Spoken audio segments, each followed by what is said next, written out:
Fill in the blanks with correct verb forms. এই টপিকটা মাধ্যমিক 2026 পরীক্ষার সাজেশন। এছাড়াও তোমরা যারা ক্লাস 7, 8, 9, 10, 11, 12 ক্লাসে পড়ছো বা যারা বিভিন্ন রকম চাকরির পরীক্ষার প্রিপারেশন নিচ্ছ তাদের জন্য এই টপিকটা হট ইম্পর্টেন্ট টপিক। আজকে আলোচনা করছি 111 উই আমরা সাবজেক্ট, শূন্যস্থান ব্র্যাকেট আছে হ্যাভ বিন, ওয়ার এবং আর celebrating Saraswati Puja for over 50 years.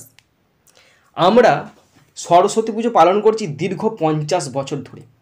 এই যে দীর্ঘ 50 বছর ধরে, এটা একটা জাতা ব্যাপার নয়। দীর্ঘ 50 বছর ধরে পালন করছি, একটা নির্দিষ্ট সময় এবং একটা নির্দিষ্ট সময় ধরে পালন করছি। তার মানে হয় বসবে প্রেজেন্ট পারফেক্ট কন্টিনিউয়াস অথবা পাস্ট পারফেক্ট কন্টিনিউয়াস। এবার দেখো, সরস্বতী পুজো কিন্তু প্রত্যেক বছর পালন করা হয়, এটা একটা রেগুলার হ্যাবিট, চিরন্তন ঘটনা। সুতরাং এখানে পাস্ট পারফেক্ট কন্টিনিউয়াস বসবে না, এখানে বসবে প্রেজেন্ট পারফেক্ট কন্টিনিউয়াস টেন্স। কেন বসলো? কারণ সরস্বতী পুজোকে আর পালন করা হয় না, পালন করা হয় তো প্রতি বছর, সেই জন্যই বসছে প্রেজেন্ট পারফেক্ট কন্টিনিউয়াস টেন্স। কেন কন্টিনিউয়াস টেন্স বসছে? কারণ একটা দীর্ঘ সময় ধরে পালন করা হচ্ছে, তাই বসছে। তাহলে এখানে শুধুমাত্র শূন্যস্থানে বসবে হ্যাভ বিনটা, শুধুমাত্র শূন্যস্থানে হ্যাভ বিন বসবে। তারপরে যে V1 এর সঙ্গে আইএনজি সেটা সেলিব্রেটিং এখানে দেওয়া আছে, সুতরাং চাপের কিছু নেই, শুধু বসবে হ্যাভ বিন সেলিব্রেটিং। 50 বছর ধরে পালন করছি। অ্যান্ড স্টুডেন্টস, আর সরস্বতী পুজো মানে কি? ছাত্রছাত্রী। প্রত্যেক বছর ছাত্রছাত্রী কী থাকে? উৎসাহী, আগ্রহী থাকে যে কখন সরস্বতী পুজো আসবে, আমরা কবে পড়াশোনা থেকে একটু ছুটি পাবো, আনন্দ উপভোগ করবো, তাই না?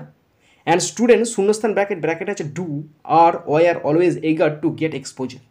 আর ছাত্রছাত্রীরা মুখিয়ে থাকে যে কখন আমরা আনন্দ করবো, ফুর্তি করবো, আড্ডা ঠাট্টা তামাশা করবো, পড়া 2 দিন 3 দিন বন্ধ থাকবে। এটা চিরন্তন ঘটনা। 50 বছর আগেও ছেলেরা পড়াশোনা বন্ধ করেছে, আজও করছে, এবং ভবিষ্যতে 10 বছর পরে, 20 বছর পরেও ছেলেরা পড়াশোনা বন্ধ করবে। কেন? কারণ সরস্বতী পুজো। তার মানে কি? এটা একটা হ্যাবিচুয়াল।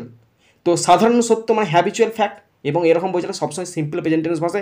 আর এখানে ছাত্রছাত্রীরা হয় উৎসাহী, হয় মনে হচ্ছে এখানে বিভার বসবে, আর বিভারের মধ্যে এখানে বসবে আর। ছাত্রছাত্রীরা হয়, তার মানে আর বসে গেল। ওকে, কি করবে? বাই শূন্যস্থান ব্র্যাকেট আছে participated in various constructive events. বিভিন্ন রকমের সাংস্কৃতিক অনুষ্ঠানে তারা যোগদান করবে সরস্বতী পুজো উপলক্ষে। তো এখানে বাই যে আছে না, বাইটা হচ্ছে প্রেপোজিশন, এবং বাইয়ের পর সবসময় কিন্তু আইএনজি যুক্ত ওয়ার্ড বসে। তার মানে এখানে বসে পার্টিসিপেটিং, PARTI পার্টিসিপেটিং। বাইয়ের পর সবসময় যে শব্দটা বসবে সেই শব্দের সঙ্গে আইএনজি বসবে, তার মানে present participate, by participating. Next 112 when I got up, যখন আমি ঘুম থেকে উঠেছিলাম। গট আপ মানে ঘুম থেকে উঠেছিলাম। এই যে হোয়েন আই গট আপ, ভাবো এখানে সেন্টেন্সটা স্টপ হয়ে গেছে। তার মানে আই সাবজেক্ট, গট আপটা মেন ভার্ব, তাহলে গট আপটা V2 আছে, মানে পাস্ট টেন্স আছে। আবার শোনো, যখন হোয়েন থাকবে কোনো সেন্টেন্সে, সেই সেন্টেন্সটা বেশিরভাগ যে টেন্সে থাকবে সেটা হচ্ছে পাস্ট টেন্স। তাহলে এখানে হোয়েন আছে, পাস্ট টেন্সে বসে গেছে। যখন আমি ঘুম থেকে উঠেছিলাম মানে পাস্ট টেন্সে। আমি শূন্যস্থান ব্র্যাকেট আছে looked, have looked out of the window. আমি জানালার দিকে তাকিয়েছিলাম। পাস্ট টেন্সে উঠেছিলাম মানে কি? পাস্ট টেন্সই তাকিয়েছিলাম। আমি তো পাস্ট টেন্সে উঠে এখন তাকাচ্ছি নি, পাস্ট টেন্সে ঘটনাটা ঘটে গেছে। যখন আমি ঘুম থেকে উঠেছিলাম তখন আমি জানালা দিয়ে তাকিয়েছিলাম মানে কি? পাস্ট টেন্সের সাথে তাকানো হচ্ছে, মানে ওই ঘটনার সাথে এই ঘটনার সম্পর্কযুক্ত। তাই এখানেও সব বসবে সিম্পল পাস্ট টেন্স লুকড। তখন আমি তাকিয়েছিলাম, জানালার বাইরে তাকিয়েছিলাম। অ্যান্ড এবং তাকিয়ে কী করেছিলাম? দেখেছিলাম, আমি দেখেছিলাম। সাবজেক্ট কিন্তু আই আছে, সাবজেক্ট এখানে আই আছে। আমি কাজ করছি, আমি উঠছি, আমি তাকাচ্ছি, আমি দেখছি।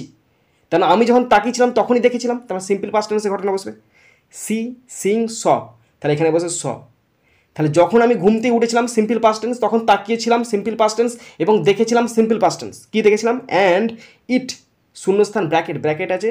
দেখো তিনটে এখানে যে দুটো কাজ বললো সেখানে পাস্ট টেন্সে হচ্ছে। তার মানে কি? যে বাকিটা আছে সেটাও তো পাস্ট টেন্সে হবে, কারণ সিকোয়েন্সটা তো একই। অ্যান্ড ইট শূন্যস্থান ব্র্যাকেট আছে rains, was raining, is raining. আর তখন বৃষ্টি হচ্ছিল। এই যে বৃষ্টি হওয়ার কেসটা না, বৃষ্টি হওয়ার কেসটা ঘটমান মানে পড়ছিল, টপ টপ টিপ টাপ করে পড়ছিল, মানে কন্টিনিউয়াস টেন্স। তার মানে এখানে বসে পাস্ট কন্টিনিউয়াস, প্রেজেন্ট কন্টিনিউয়াস বসবে না। কেন? কারণ পাস্ট টেন্সে ঘটনা ঘটিতেছিল, তাই বসছে পাস্ট কন্টিনিউয়াস। তাহলে মানে এখানে বসবে ওয়াজ রেনিং, WAS, ওয়াজ রেনিং, তখন বৃষ্টি হচ্ছিল। রেনের সঙ্গে আইএনজি যোগ রেনিং। তাহলে যখন আমি উঠেছিলাম তখন তাকিয়েছিলাম, দেখেছিলাম বৃষ্টি পড়তেছে, তাহলে বসবে ওয়াজ রেনিং।